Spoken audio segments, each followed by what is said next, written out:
Hello, my name is Ziba. I came to Canada as a refugee with my husband and our children. We had a rough start, but we were thankful to make Canada our new home. Being new in the country, things were smooth and great at first, but later turned sour after my husband could not find a job because of his lack of Canadian work experience. It became worse as he started drinking and hitting me. He further stopped me from finding a job, claiming I needed to stay home and look after our children. The money from the government was not enough since we were looking after our extended family back home. I was tired of the fights and the scars which I could no longer hide in front of my children. I confided in a friend who connected me with a counselor, and I sought the help I needed. I am glad I spoke up.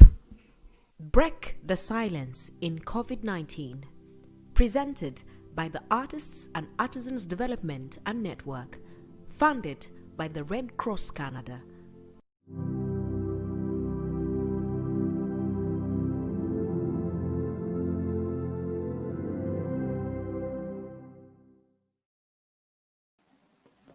Hello and welcome to the last workshop of this Break the Silence in COVID-19 series, tackling the issue of elder abuse and violence against women. My name is Dilshad Burman and I will be co-hosting this event with Hanan Nana.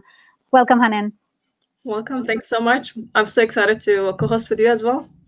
I am as well. So, Hanan, I've been reading about you, and you are an extremely impressive student at Ryerson University, and you're majoring in politics and governing and minoring in law. But one thing I found very interesting was that you are the founder of Books, Art, and Music Collective. Can you tell me a little bit about this? Because all of those three things are so close to my heart as well. Thanks so much. And yeah, of course. So I funded BAM last year, and it stands for Books, Art, and Music Collective. We work on empowering equity-seeking young individuals to get involved in civics and community through art. So I work with amazing young leaders and artists to educate and bring awareness to various issues that is affecting our communities.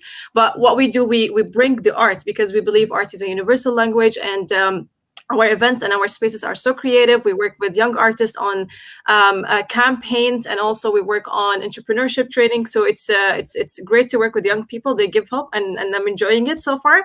But also I work on and I organize and I host community educational events to bring awareness on domestic violence, which is also a great experience, and I'm learning so much from that.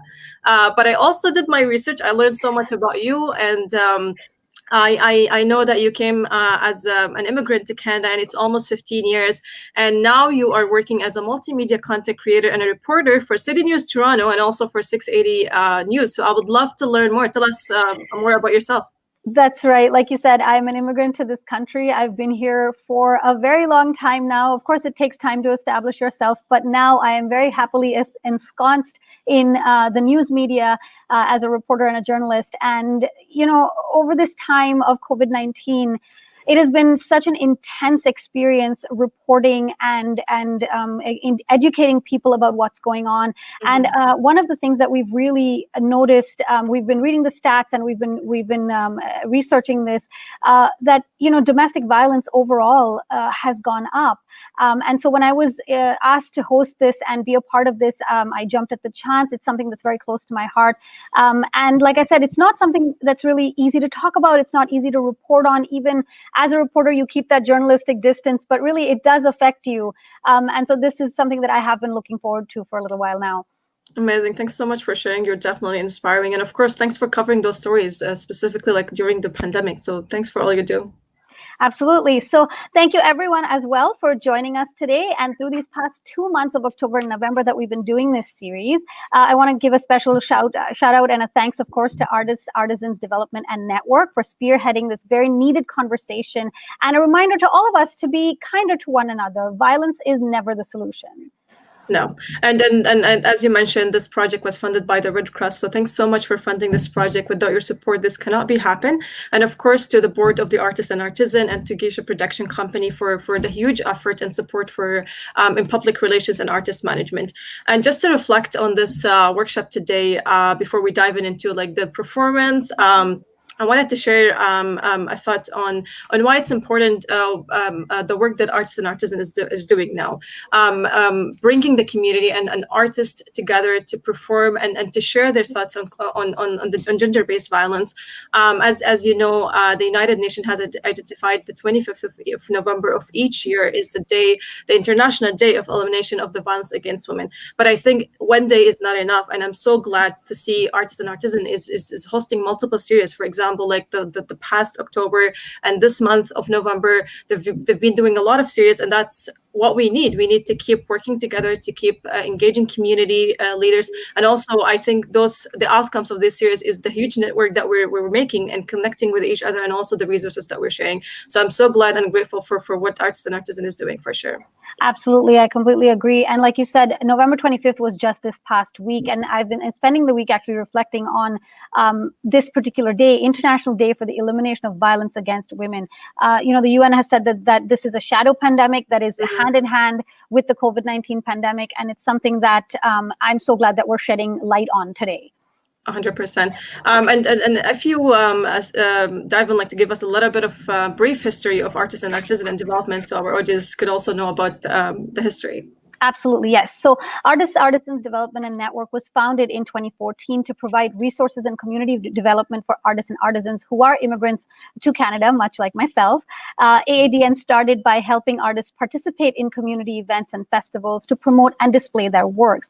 Now, since then, they have grown into a very large community, and they offer programs and now work with 500 artists in over 112 languages, helping them access cultural and economic opportunities.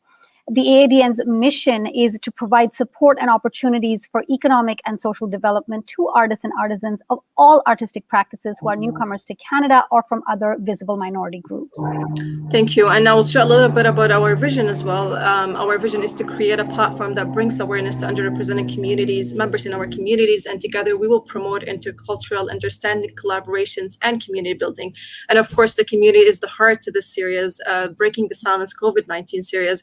Our purpose is to build a community through conversations and, of course, through the arts. We do that by bringing together a team of diverse collaborations, volunteers, partners, community, and sponsors and artists for cultures exchange and celebrations. I guess now we are going to start with our performance. So it's back to you.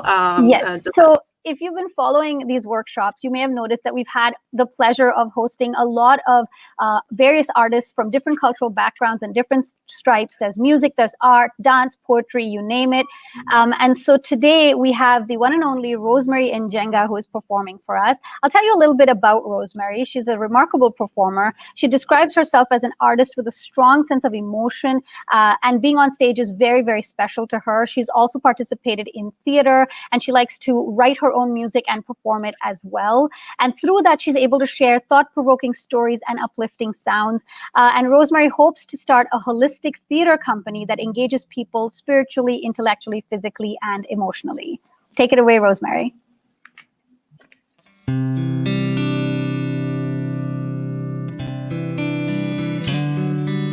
Hi there, my name is Rosemary. Thank you so much for joining me today during the Break the Silence in COVID-19 event with artists and artisans, and as well as the Red Cross. So these songs that I'm doing today are just in line with that theme. The first song that I'm going to do is just a little narrative about women who undergo gender-based violence, basically with their partners, and feel as though they can't speak about it because of the stigma associated with that sort of thing, and just also just because they're also trying to help hold themselves together in these situations. So I hope you like it. Thank you.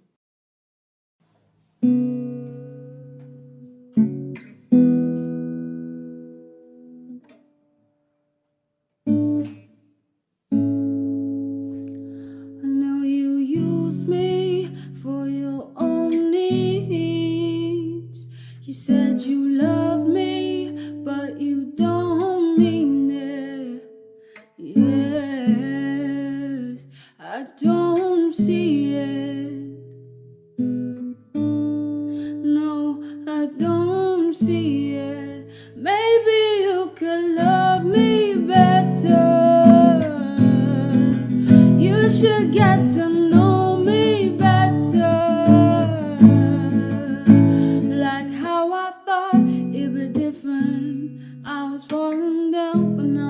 thinking, oh, it's so absurd. I've been so afraid to say a word.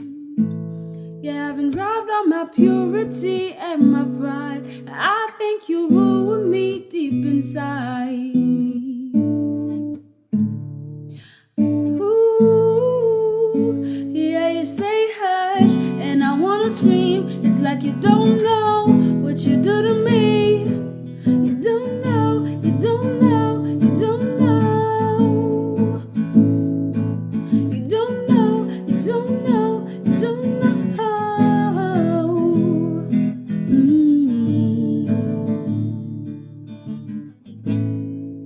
No, no, no, no, no. No, no, no, no, no.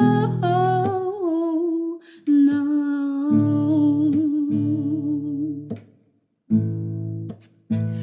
Oh, no, no, it's not okay. I gotta move past this straight away. I know you said things will change, but they stay the same. No, no, no, no, no. No, no, no, no, no.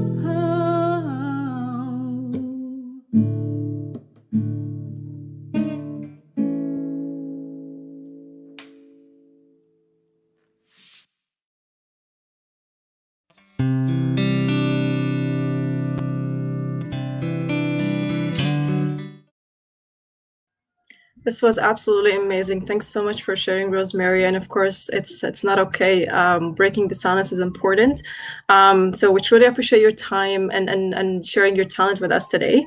I also wanted to give a big shout out to the Canadian Red Cross and the Government of Canada, our Member of Parliament, Selma Zahid, and our Member of Provincial Parliament, Christina Miras, for making this series possible. Thanks so much. And Dilshad, I wanted to share with you an experience and with our audience today. From throughout those series, I learned something which was very important and very shocking to me. I learned that 92% of the seniors females live with the person who victimized them, which is a big number. I also learned that 58% of the rate of family violence was higher for seniors females. And also to highlight one of my experiences, whenever I'm organizing those community events to educate our community on the violence, and of course to share resources, most of the time those events are tend to focus on the violence that is experienced by young women and the kids. And when I learned about those numbers, I just thought for one moment that those are big numbers, and I couldn't imagine the amount of work that we have to do to break the silence and just to find solutions for those gaps. You're absolutely right. There is so much more work to do. And, when it comes to these numbers, you tend to realize that when it comes to elderly women, they're really at the confluence of two major issues. Not only is it gender-based violence, but it is elder abuse. And like you said, those numbers are really large, and so much more work needs to be done. And so having said that, we are ready to introduce our speakers today so we can learn more about this. I'm very honored to introduce Dr. Nadine Wathan. Dr. Nadine is a full professor and Canada Research Chair in Mobilizing Knowledge on Gender-Based Violence at Western University, and she is a research scholar at Western's Centre for Research and Education on Violence Against Women and Children. She's a member of the College of the Royal Society of Canada. Her research examines the health and social service sector's response to gender-based violence, interventions to reduce health inequities, and the science of knowledge mobilization, with a focus on partnerships to enhance the use of research in policy and practice. She has led a number of federally funded research initiatives, as well as international research and knowledge mobilization networks, and she'll be joining us shortly. Amazing. And I'll also introduce Isabel Macklin, who is going to join Dr. Nadine. Isabel is a fourth-year undergrad student studying architecture at the University of Toronto. Her research takes a critical approach to space making, specifically looking at the ways we can design better buildings that focus on community and equity. Isabel's current project looks at the impact of COVID-19 has had on the physical space for women's shelters and how we can create more flexibility to best support organizational values while implementing new public health guidelines. Dr. Nadine and Isabel, welcome. And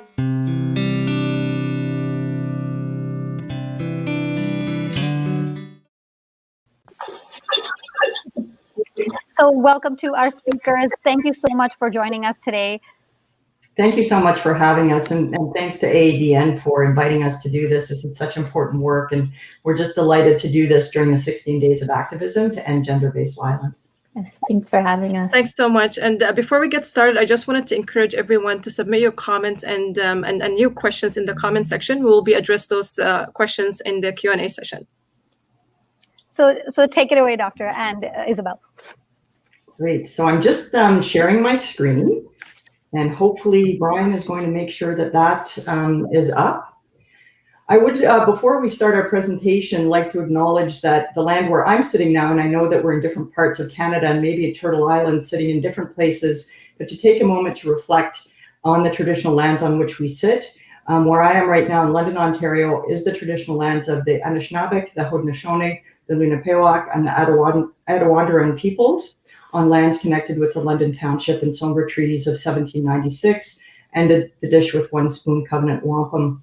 Second paragraph I'll have you read. It is text that our university suggests that we present, but I wanted to speak personally to what this means to me in terms of the work that I do.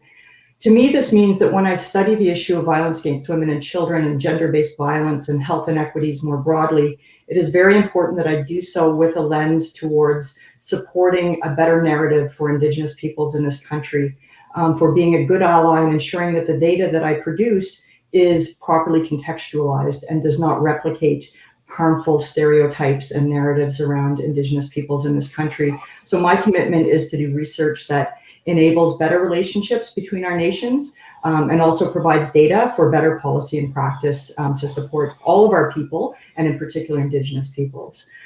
So with that, I will get underway. So our project, and it's very exciting to us because this is actually the first time we have talked about some of these findings publicly. I will give the caveat that this is research that is still in progress, but with our partners, we knew that it was important to take this opportunity presented by AADN to start to talk about this work, and especially at this time during the 16 days of activism. So the overall framing here is this notion that not everyone is safe at home. And I'm delighted to do this along with Isabel today, but recognizing that it always takes a village to raise a child and it takes a team to raise a research project. First and foremost, a shout out to my amazing community partners here on the left side of the slide. These are women that are just working so hard throughout this COVID-19 pandemic. They're all executive directors and leaders of violence against women service organizations, often both shelter services as well as sexual assault and outreach services.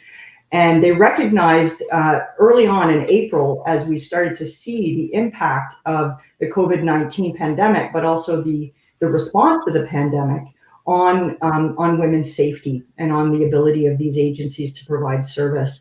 And they knew how busy it was going to be for them, but they also knew how important it would be to collect data in real time so that we can do better the next time around. I'd also like to acknowledge my university partners. I think the important thing about this team is how many young and emerging scholars are represented here. And to me, that means that we're developing really excellent capacity in the field so that there are people who will continue to do this work and take it over when people like me are able to retire. And again, I would like to thank not only these shelter folks and violence against women service folks, but all of those who participated. Many shelters and BAW services across the province helped us recruit women and staff, sent in floor plans for Isabel's analysis, and obviously not possible without their participation during this difficult time. And finally, thank Western University and the Social Sciences and Humanities Research Council of Canada, both of which have funded this work through separate grants. So what did we want to do here? It was actually fairly simple, and it really started early on. I think, as we reflect and heard from our hosts, even when this was just the early stages of COVID in March, we knew that this was going to be bad for women. That the shadow pandemic, as the hosts have said, was going to be exacerbated by COVID and the response to COVID. So we want to understand how COVID and those responses, which include ministry regulated guidelines and public health regulations and things like that, how it impacts the experience of receiving and delivering service. We want to, with our partners, co-create recommendations for the sector and mobilize this knowledge so that it can have impact now and in the future. In some ways, we talk about sort of future-proofing the pandemic, the sector for future sorts of disruptions that might happen. So this next slide really gives us an overview of the different studies involved in the project. Maybe because we don't like to do anything simply, we do have a number of studies here, 3 studies, and a few of them have sub-studies. So the first and big one in the middle is really understanding from women and staff directly what these impacts were. So we did a survey with women, actually gender diverse people, because it included sexual assault, people using sexual assault services as well. But we did a survey with people in outreach, using outreach services. And there were about 50 people who responded to that survey. We did 8 in-depth interviews with women using residential services. So that could be in the shelter, or as we'll talk about, in temporary forms of housing like hotels and motels.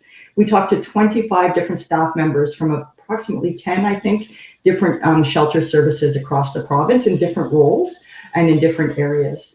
And those were extremely rich. The second study Isabel will be talking about, which looks at space and place. Our third study is also very interesting because we felt it was important to understand how the leaders of these organizations were actually making decisions in real time. What was all the different inputs of information that were happening and how they were using that to make decisions. And then the third, what we call 3B, is the next phase of our research, which we hope to start next week, speaking with system leaders and funders. So all of this data to help design better services, more flexible services for the future. So I'm just going to jump into a few little snippets of our findings, again, hot off the presses, and the analysis is still ongoing. So these things are, I would say, emerging and preliminary. So please, take them in that spirit. So when we spoke to women through interviews who were using shelter services, and again, this could be in a traditional shelter space or a temporary option like a hotel or motel, or some cities also provided their universities provided dorm rooms and things like that. So it could be temporary housing as well. Women remain profoundly grateful that these services were still available, especially given the uncertainty of COVID times. But I think we also see a lot of confusion around the rules and options for residential services. We, of course, saw confusion throughout society about rules specific to COVID. So it's not surprising that this was intensified at this point of decision-making, which is extremely difficult for women. So you have to sort of appreciate that when you're weighing your safety at home and that of your children, having to move out during the pandemic obviously adds an extra overlay of confusion and concern. So not knowing, for example, if you would be eligible for a hotel spot or not, how that was assessed, all of these things added to the anxiety and confusion. And I think we're hearing that pretty clearly from women. And of course, women are always concerned about their children, and that the concern for their children is often, and this is women who have children, of course, not all women using shelters have children, but when you do, that's a tipping point in terms of your decision making around whether it's time to seek formal support.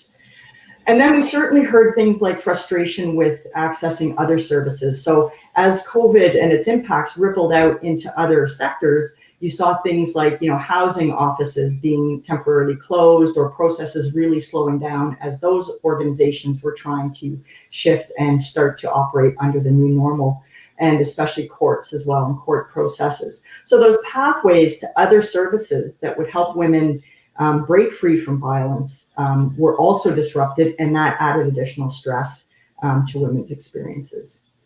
In terms of those using the outreach services, we asked a number of questions, and again, we're still at the very early stages of looking at this data, but we asked about overall well-being, which included physical health, mental health, and those sorts of things. And over half are saying that their well-being has been worsened during the COVID-19 pandemic, and perhaps that is not surprising.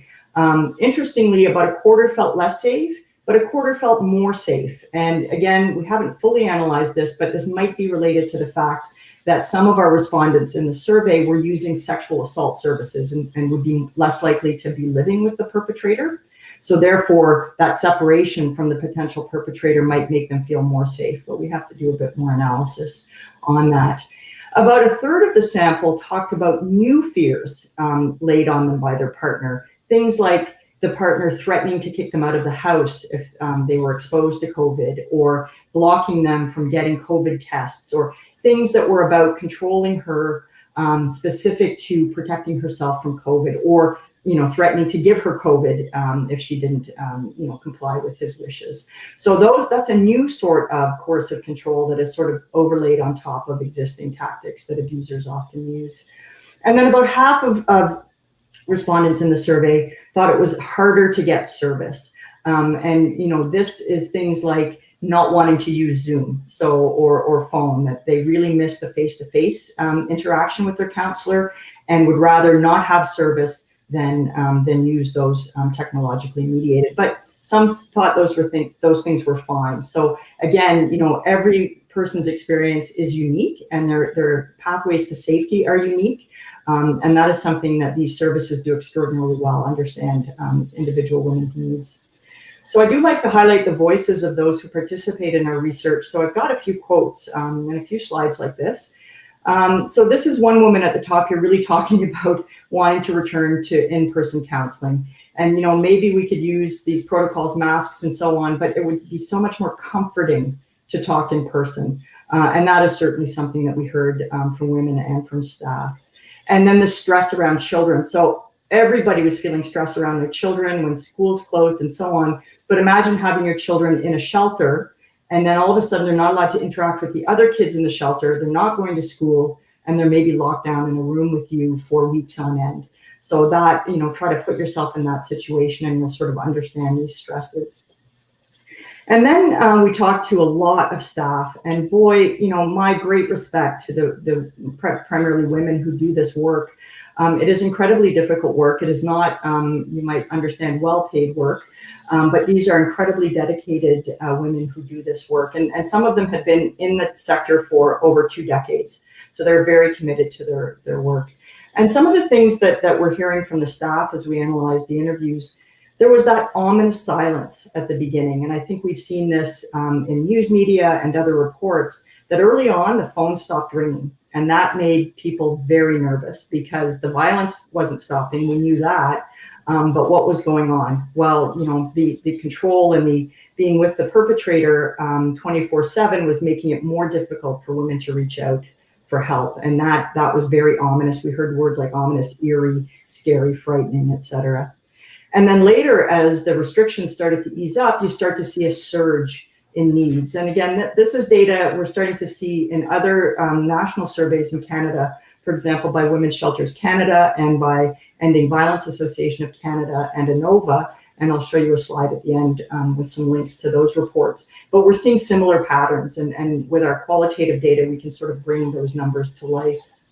And overall, and I think we've heard this through the media, through our research, and in other venues, there was an increase in the severity of violence. So when I hear a shelter worker say, I've seen a lot of stuff in my career, but I have never seen stuff like this, that makes your blood run cold, because the types of violence that are now being perpetrated and how risky that is for women.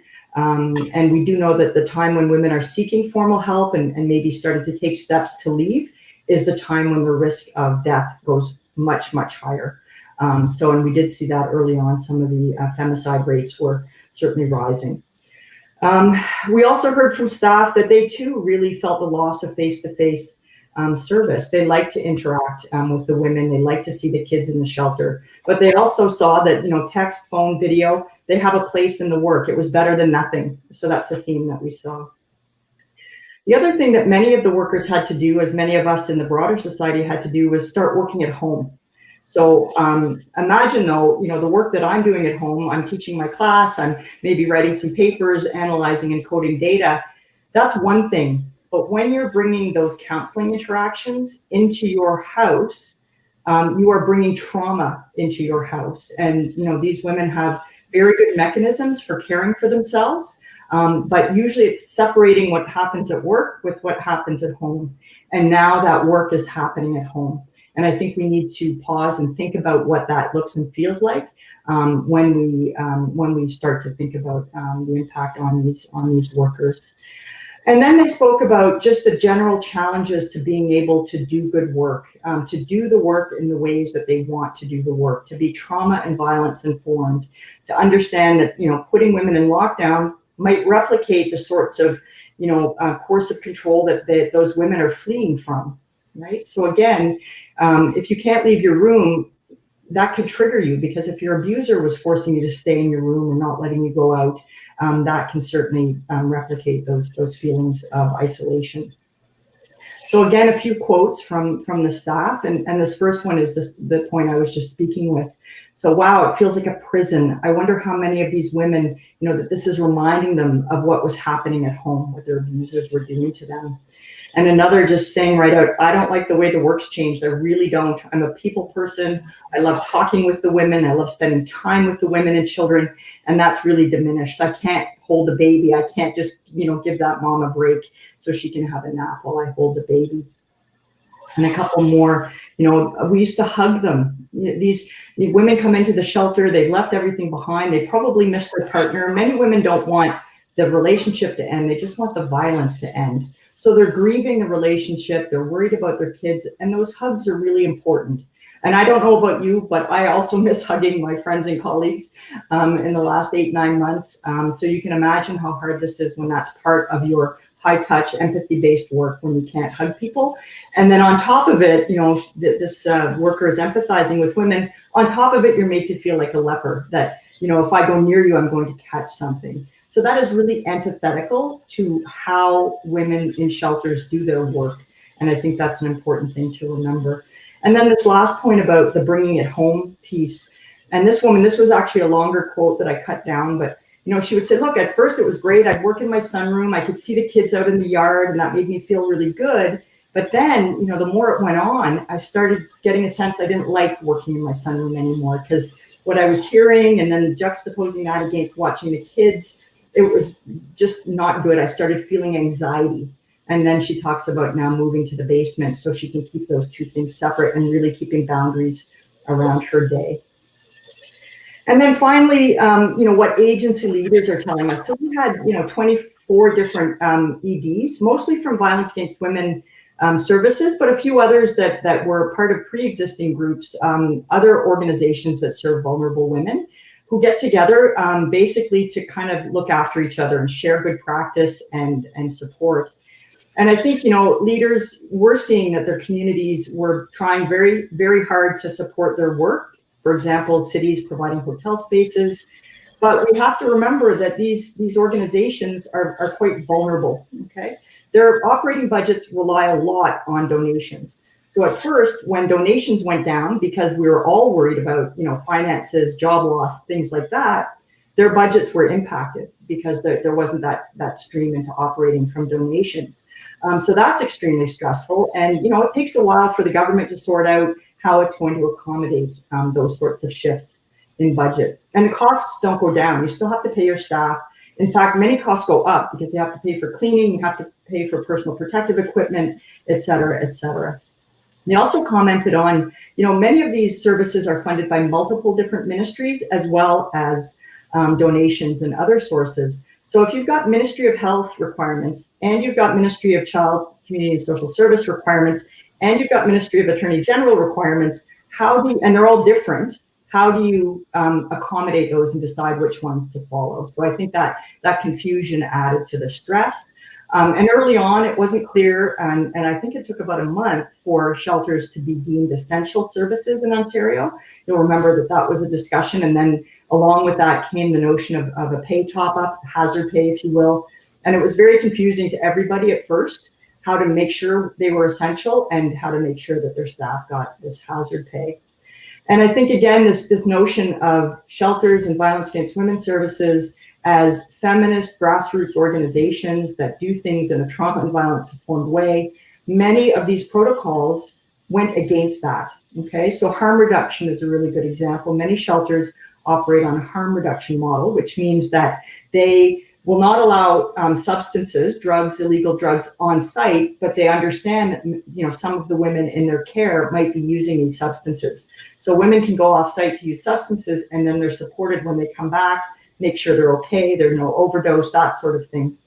in a lockdown situation, everything changes, because if women can't leave to get their substances, then you're looking at withdrawal and things like that. So again, the complexity of this and how you come down with a rule, but what are the ripple effects of that rule? And then how does it impact this organization's values?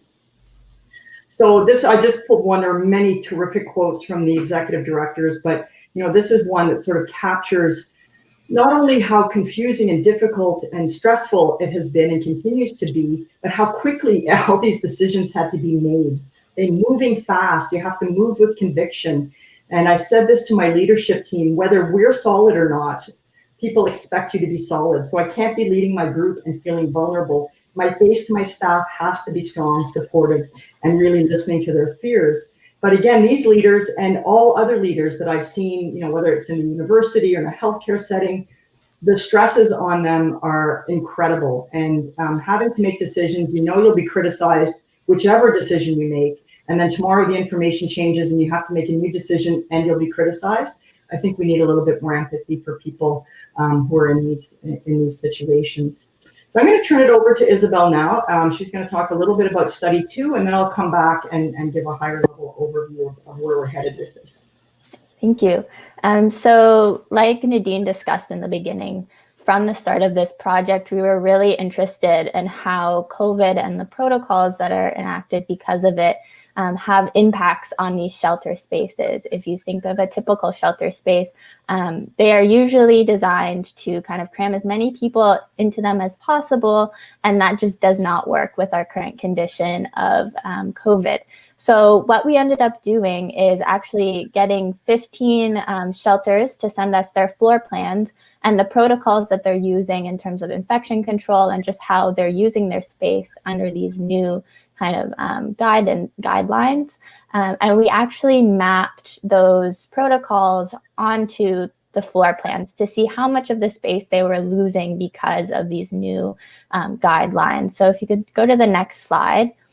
Here's an example of one of the shelters that we looked like and mapping that protocol on top of it. So under normal operation, you can see that the shelter is pretty open. Everything is accessible except for that mechanical space in the bottom right. But when we look at how the COVID protocols are then impacting the space, this shelter particularly lost over 50% of their usable floor space.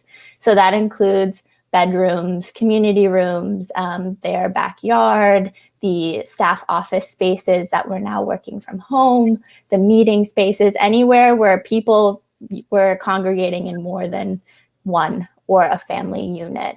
And then when we go to quarantine, we start to see more losses when you start looking at how the bedrooms are laid out with the bathrooms. And if there isn't this one-to-one ratio of bedroom to bathroom, then we start losing rooms really quickly and then are unable to actually house women who need to access these services. So if you go to the next slide.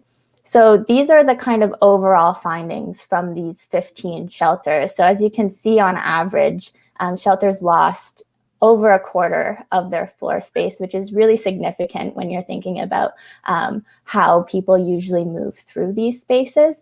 But we also wanted to break this down further to say, okay, not only are they losing spaces, but what kind of spaces are they losing? So we looked at kind of primary, secondary, and tertiary spaces. So I define these as primary spaces. We're looking at bedrooms, bathrooms, laundry rooms, any kind of primary care areas. Our secondary spaces are the ones that are really fostering community. So kitchens, living rooms, staff offices where counseling might happen. And then finally, the tertiary spaces, which leaves everything else. So we're looking at circulation or hallways and storage spaces. So when we look at how much of those spaces these shelters were losing, it's very significant. So when we're looking at primary spaces, most of this space was lost because shelters did not have the adequate number of bathrooms that were kind of mandated by the multiple ministries. So when the ministry says you have to have one bathroom per person or per family, and you usually have one bathroom for 3 rooms, you now have to shut down those other 2 rooms and limit your shelter capacity. The secondary spaces were really lost space due to the types of protocols that they used. So we talked a lot about protocols, but we actually got two kind of different kind of protocols when we asked the shelters for them. So one kind of protocol, which follows the same guide or same kind of format as the ministry, was once the pandemic hits, we're shutting everything down for the safety and infection control, and doesn't really take into account the context of the shelter or the community it's in. The other kind of protocol that we received was more contextually based. So it created a kind of a series of if-then questions. So if the pandemic is declared, then we'll limit the amount of shared food. If there's community spread, then we'll limit this. And then finally, if we have a case in the shelter, then we will shut down all of our community spaces. So that one really worked better in terms of being able to provide the services and maintain the values of these VAW services. So what we're doing with this in general is we're creating a handbook of best practices to give back to the sector. So each of these 15 shelters got a breakdown and analysis of their specific floor plans, but then we're creating a more general document for other shelters to use, saying this is what it looks like if you are a medium-sized shelter that has or a single story versus multiple stories. And then this is what it looks like if you have this kind of bedroom to bathroom layout. And then finally, looking at kind of recommendations. So if you have money to build new, what are the kind of top priorities that you need to follow if you're looking at reducing the impact of another pandemic on your shelter space? And then we also broke that down for if you have money for a renovation, these are your top priorities to increase that flexibility. And then finally, looking at these are a list of things we collected from shelters that are immediate workarounds. So if that's putting tape on the floor, if it's moving furniture, if it's providing more outreach services outside because it's the summer, those are kind of immediate things that you can implement that have to do with your space and can help you through this kind of big change within your space. So I'll turn it back over to Nadine, but this is kind of what we're looking at in terms of the physical spaces of the shelters that are being affected by COVID. Great, thank you, Isabel. And I think, you know, in many ways, this is the most innovative part of the project. And we'll look back in, 20 years and say this was the project that launched Isabel into amazing things in her architectural future.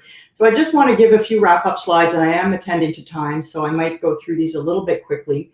But our next steps, and I won't go into detail on this, this is just to show that because we have these multiple data sets, you know, we've talked to women, so that's the W on the left, we've talked to staff, we've talked to leaders, we can now look at issues across the different data sets. So this is a preliminary analysis we did because one of our partners was really interested in the use of hotels and motels as a temporary stopgap measure. And sort of on the left, we've got some things that were beneficial. So women thought, yeah, you know, it increased my autonomy and independence. I didn't have to deal with shelter rules. But on the right-hand side, there are things that are more detrimental. So you have staff saying, yeah, but it's really hard to connect with women. They sometimes won't answer the phone. We don't know if they're safe.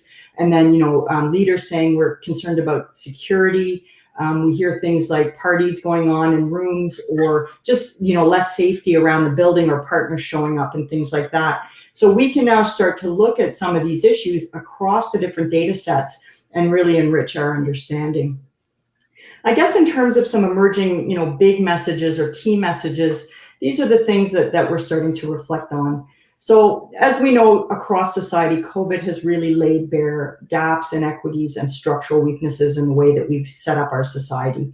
And it's always the people who are already behind the eight ball who suffer first and most. And I think we see that also in the violence against women sector, especially because these organizations who serve vulnerable women are themselves vulnerable, right? They have budgets that are very precarious. The slightest change to something like donations really throws things out of whack. And also their budgets are sometimes short term, so they don't have flexibility for year to year line allocations and things like that. So we really need to understand that, organizations that serve the vulnerable are often themselves vulnerable organizations. I think that's an important point. And we talked about this issue of shadow pandemics. and they're real and they're harmful, even in Canada. So violence is certainly one. Racism is one that we have talked about a lot. Poverty and the intersecting issues of mental health and substance use. And all of these are gendered. And I think we need to remember that. Men and women both experience violence, but it is different. And then the impacts are different, and then the services available are different. So pandemic responses really need to be more thoughtful, because when we increase one kind of safety, we might decrease another kind of safety. So to me, the prevalent image has always been these scales. Okay, so yes, we might improve safety from COVID-19, and all these things, you know, on the right of the slide might be considerations if you're a leader. But what does that mean in terms of the safety from violence? So if women are afraid to go to the shelter because they're concerned about getting COVID, are they increasing their risk of serious violence and perhaps death at home? Okay, and again, these are other considerations on the left that might be going through someone's mind as they're making these decisions. So I think, again, that the notion of complexity is really important. And my last quote is from a staff member who really took a very critical and intersectional lens to this. And even things like allowing women to leave shelter to go watch and participate in the Black Lives Matter marches this summer. All of those things led to a whole bunch of decisions and choices, and, you know, the risk-benefit weighing that we've been talking about. So next, we would like to talk to sector advocates, funders, and policy actors. We have to finish our data analysis. We have a funding from SSHRC to do a whole knowledge mobilization strategy that is very much led by our partners. So they tell us what needs to be said and to whom. These are the two reports I mentioned before. I won't go into any detail, but nvaw.ca has the Shelter Voices report. That's Women's Shelters Canada, and then ANOVA and Ending Violence. You can find their report at anovafuture.org. One tiny little thing I just want to mention. I'm not sure Isabel wants me to do this, but I do want to mention the club that she started, because I think AADN is the perfect place to talk about this. Making Difference is a club that is about women in art, architecture, and design.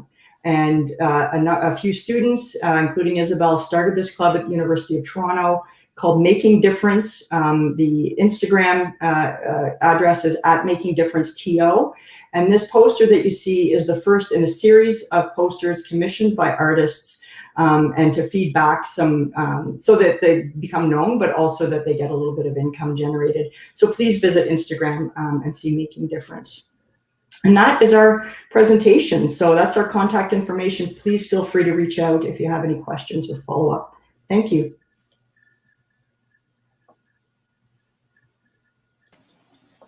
Thank you so much, Nadine and Isabel. That was so eye-opening and honestly almost kind of difficult to hear and comprehend, because there's so much. I mean, of course, there's data analysis and there's numbers, but there's so much suffering and emotional baggage, you know, behind those numbers. And it was extremely, again, eye-opening, but I think to me very difficult to hear.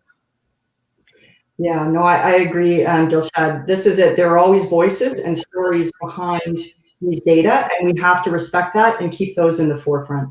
Absolutely. And I just wanted to reiterate about the 16 days of activism against gender-based violence that you mentioned towards the top of your presentation. For those who don't know, it is an international campaign to challenge violence against women and girls. And the campaign runs every year from the 25th of November to December 10th, which is World Human Rights Day.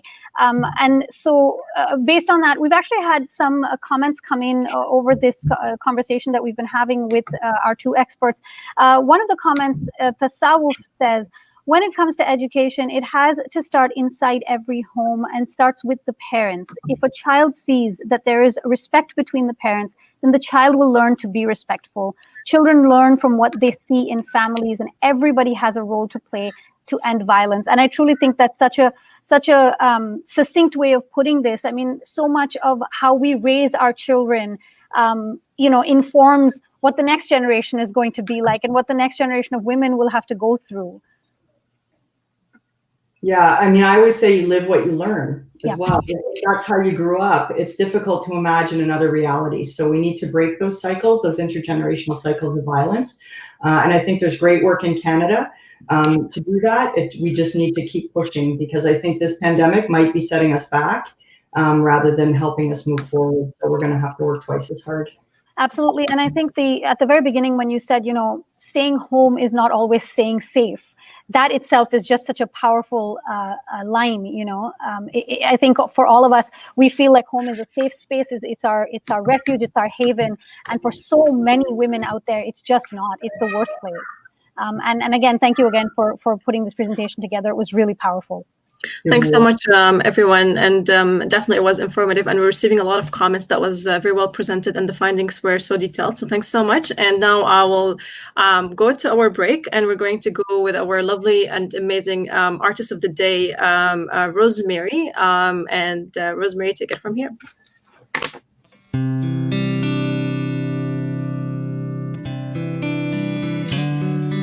So this next song is Jayla by Asa. The song highlights the fact that we know outrightly that people who are in abusive relationships are hurting, and they are victims, and they are stuck, you know. However, she also highlights the fact that the oppressor is also a victim of their own vice. And I think it's a very notable thing for me, because it's very raw, and it brings out different points of view and different conversations about these situations. It's real life, and I really appreciate that about this song. So I hope you like it.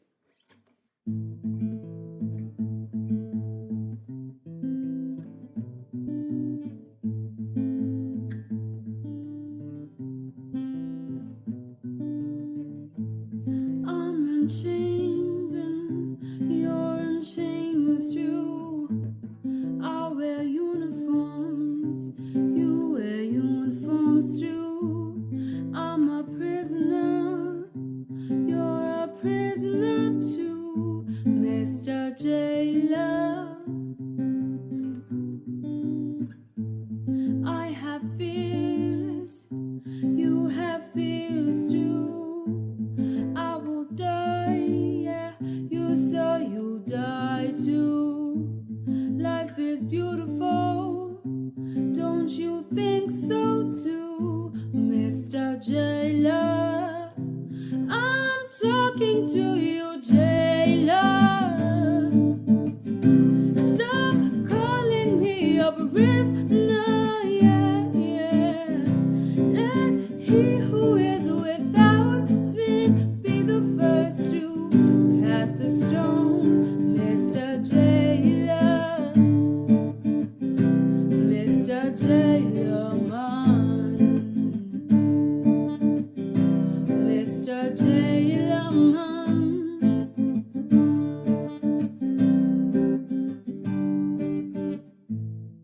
You suppress all my strategy. You oppress, yeah, every part of me. What you don't know, yeah, you're a victim too, Mr. Jailer. No, you don't care about my point of view. If I die, another will work for you. So you treat me like a modern slave, Mr. Jailer. I'm talking to you, Jailer. Stop calling me a prisoner, yeah, yeah. Let he who is without sin be the first to cast the stone, Mr. Jailer. Mr. Jailer.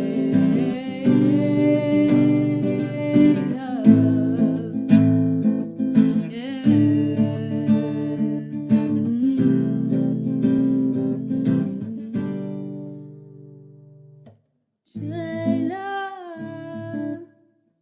stop calling me a prisoner, yeah, yeah. Let he who is without the sin be the first to cast the stone, Mr. Jailer. Mr. J. Lamont.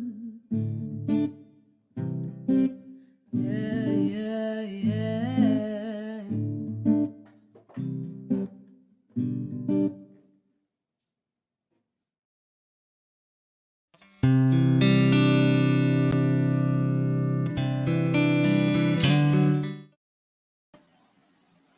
Thank you so much once again for that beautiful performance.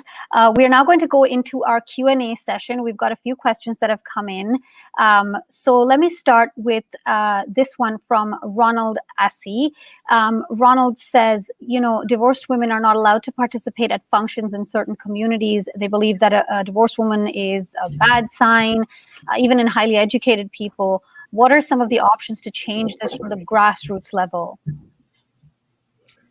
Okay, well, I don't have a lot of expertise in that, but I think that with many of these issues, it really is about education and empowerment. I think networks like AADN that promote the rights of women, in this case of artists, but you know, women of color, newcomers, are incredibly important for, again, giving those voices and helping communities shift. And you know, my approach to mobilizing new knowledge is really to help bring people along. It's not about naming and shaming. That never gets us anywhere.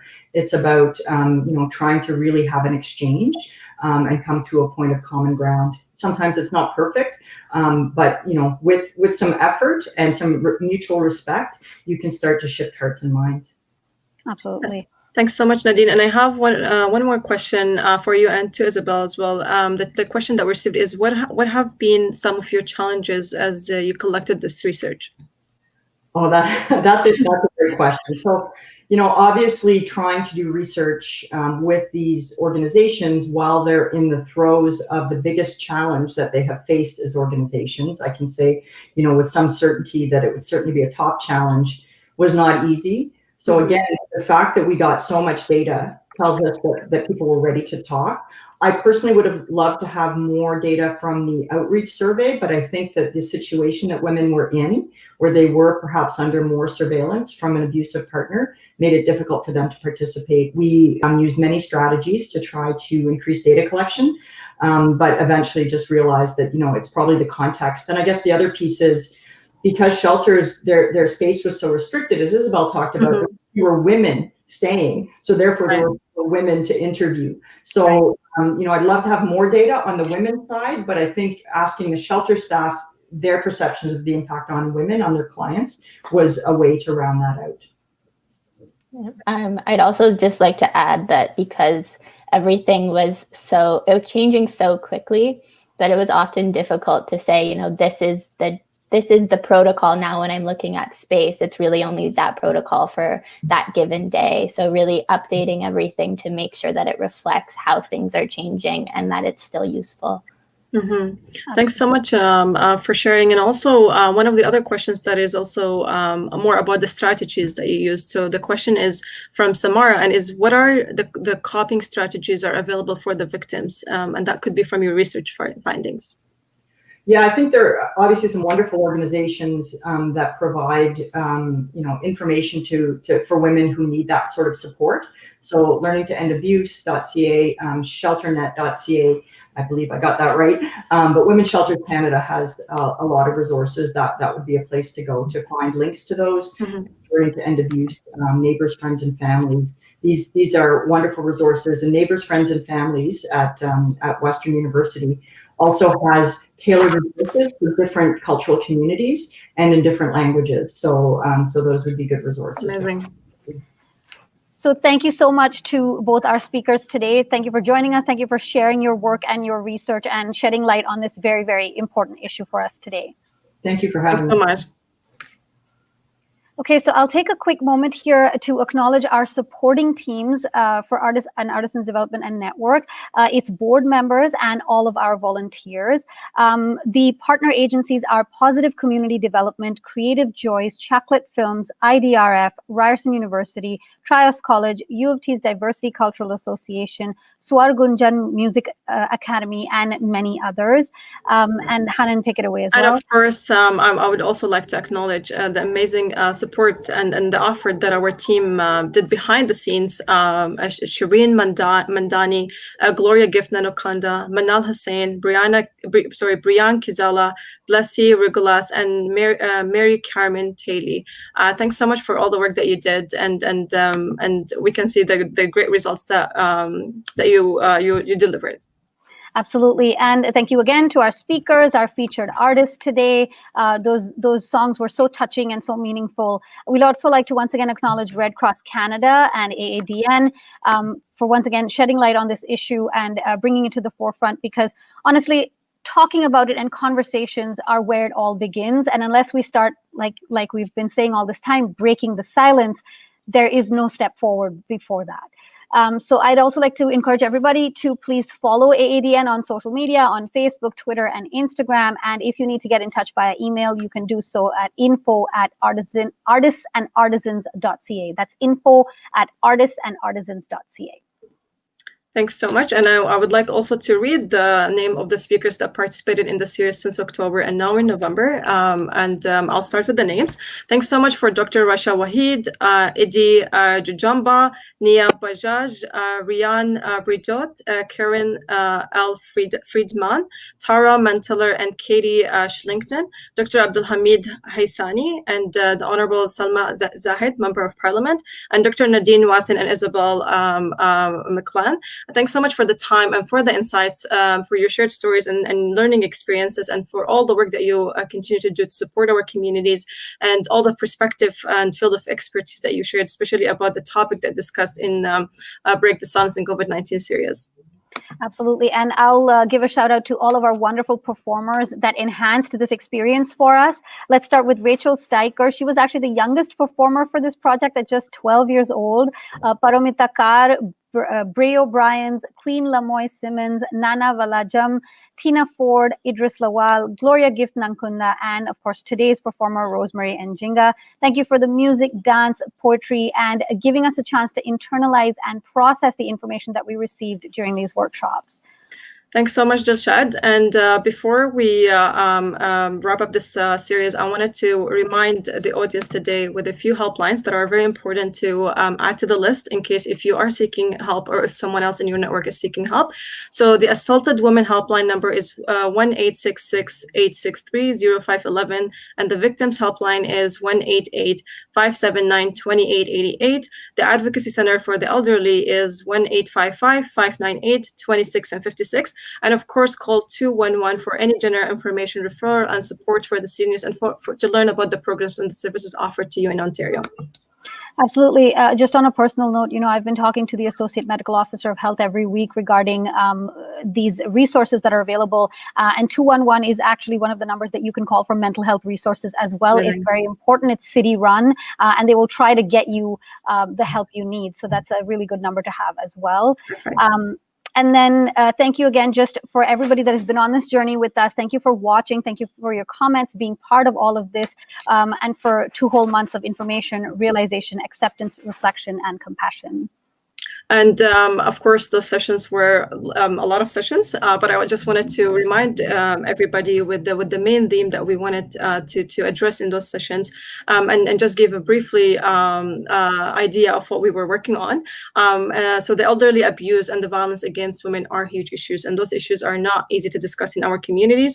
And we're very glad the Artists and Artisan Development and Network and the Red Cross funded this project and worked on this project and made it possible, because we believe now, and we hope that someone out there had the courage and the strength to speak up about the issues that they're facing, and of course, indeed, break the silence and seek for help. So thanks so much. And now it's my honor to invite the founder and the CEO of the Geisha production and former host, Gloria Gift Nanokonda, to make the final remarks of the session.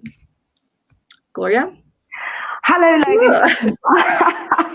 I cannot tell you how grateful I am for what you've just done today. What an amazing moderation. Thank you so much, Dilshad. Thank you so much, Anan. And of course, our speakers, what an honor. So you can see what we've been dealing for 2 whole months. Yes, the whole of October and the whole of November. The conversation's just starting, but I want again to acknowledge our board of directors for the Artisans Development Network, the government of Canada, the Red Cross Canada. We wouldn't have done this without any of you. Team Gisha Productions Inc. for the PR and artist support, and of course, just to give you a heads up, I don't know if you watched the whole series, but I remember one of the workshops with Dr. Wahid. She talked about narcissism versus violence, and how most of the victims are trapped with their abusers because, either codependence or security. And also something else I learned from Dr. Abdul Hamid as well. He talked about how immigration and deportation affects violence. And of course, Dilshad, I imagine you meet all of these in your reporting duties. And of course, you, Hanan, with your community, as you deal with the community, how many people are trapped with their abusers because every time you mention something, they will take away your passport or they'll tell you, you're here because of me. So, and that is very sad, but that is one of the points that really stood out for me during this whole workshop. And then talk about the family exploitation and elderly abuse. I learned that grandkids actually take advantage of their elders because they think they are old. So you find that most of I looked at it from the grandparent scenarios, and that is very sad to think about it, but it is a reality for some people. So that's something we need to think about. Yeah. And also something else, mental health versus violence and victims. Recently, everybody's isolated. Or even think about the mental health of the elderly who are in homes now, in caring homes, and they're not able to see their family members. Imagine how that takes its toll on their lives. So, and another point, being shameful to the victims, because most of us don't speak up because we are ashamed. And I will tell you that I had been a victim of that, and I have learned out of it. But I want to tell somebody out there, it is not your fault. It is not your fault, and please speak up. And just to remind the women or anybody out there, your value, you are worth it. You are very important. We need you. You have a purpose here on earth. Let nobody tell you less of that. And and then something to do with the children, because you see, we've been exploiting these big topics, but what about the children and how are they affected by the violence or when they see it? It's not funny when a kid sees you shoving the mother in the wall and vice versa. So those are some of the things that really, for me, stood out during this whole series. And I want to once again take this little moment to acknowledge the hosts as well, just like you acknowledge the speakers and the performers. The hosts, we had Rachel Cruz, we had Dia Abdurrahman, we had Afioma Amachi, we had Sana Sajid, we had Shiba Siddiqui, we had Miss Atika Farouk, and of course, Miss Dalshad Buman and Hanan Nana. I thank you so much, each and every single person who has been a part of this project from the start. Our directors, Shireen Mandani, excellent director. Thank you so much for bringing a team of people. Diversity, that's a very big part of ANDA. So for me, with all the performances from different cultures, and to just see everybody during this whole workshop, I want to take this opportunity to thank you and thank everybody that has shared, has tuned in, the people that have commented. We thank you so much, and what an honor. Back to you, Dilshad. Thank you so much. And Hanan. Thank you so much, Gloria. That was so lovely. Thank you.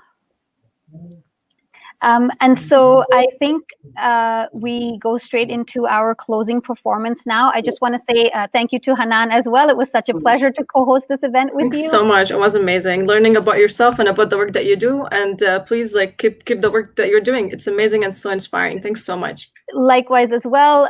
If I was even half the student that you are today, I think my life would be very different. But once again, lovely to meet you, lovely to co-host this event with you. And let's go into our final performance by Rosemary Njinga for today. Thank you.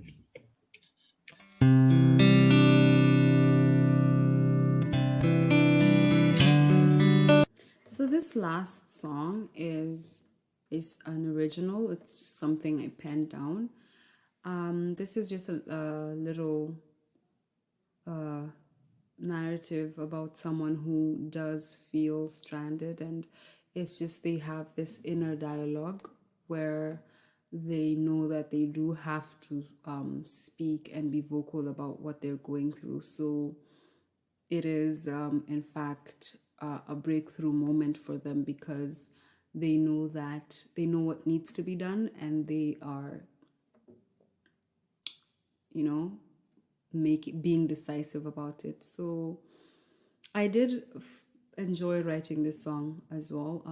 I called it Relief. So I do hope you enjoy.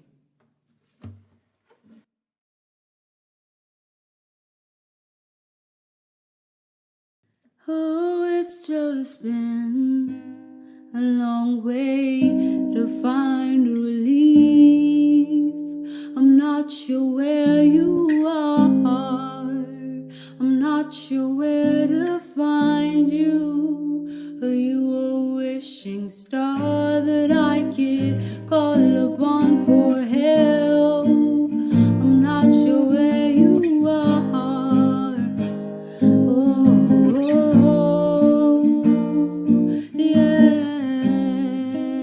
I'm looking for my relief. I tell you, yeah, I can breathe. This burdens, oh, it's been draining me. I'm on my knees, on my knees,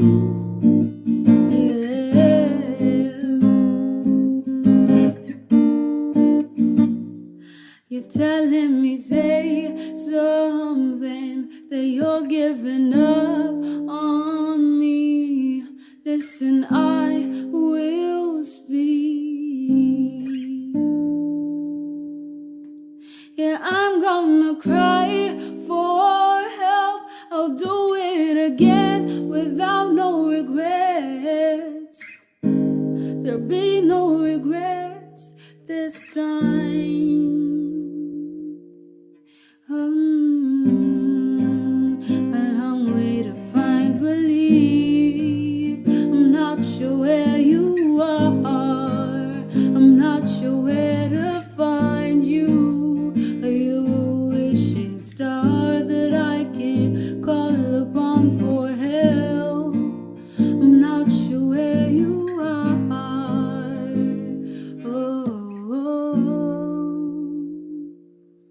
I loved you so much to think that your love could warm me up in my coolest days. I loved you so much to think that your